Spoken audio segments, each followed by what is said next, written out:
CITU Sreekrishnapuram division കമ്മിറ്റിയുടെ നേതൃത്വത്തിൽ മഴക്കാലപൂർവ്വ ശുചീകരണം നടത്തി. മെയ് 30 CITU സ്ഥാപക ദിനം ആഘോഷിക്കുന്നതിന്റെ ഭാഗമായാണ് ശുചീകരണ പ്രവർത്തനങ്ങൾ നടത്തുന്നത്.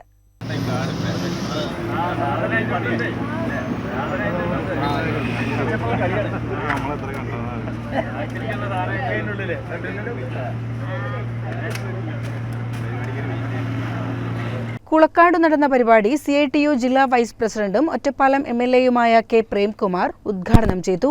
CITU coordination committee secretary Anilkumar അധ്യക്ഷത വഹിച്ചു. VA Murugan, PK Sasidharan, പ്രചീഷ് Kumar, CG Geetha, KV Kumaran, Lakshmikutty എന്നിവർ പങ്കെടുത്തു. CITU ശ്രീകൃഷ്ണപുരം ഡിവിഷൻ കമ്മിറ്റി ഡിവിഷനിലെ ഒരു കേന്ദ്രമെന്ന നിലയിലാണ് കുളക്കാട് കേന്ദ്രീകരിച്ച് ഇന്ന് മഴക്കാലപൂർവ്വ ശുചീകരണ പ്രവർത്തനങ്ങൾക്ക് നേതൃത്വം നൽകുന്നത്. നമ്മുടെ നാടിൻ്റെ പൊതു കേന്ദ്രങ്ങളെ ശുചീകരിക്കുന്നതിനും നമ്മുടെ നാടിനെ ശുചിത്വവൽക്കരിക്കുന്നതിനും വേണ്ടിയിട്ടുള്ള പ്രവർത്തനങ്ങളിൽ CITUവിൻ്റേതായിട്ടുള്ള പങ്ക് നിർവഹിച്ചുകൊണ്ട് മുന്നോട്ട് പോവുകയാണ്.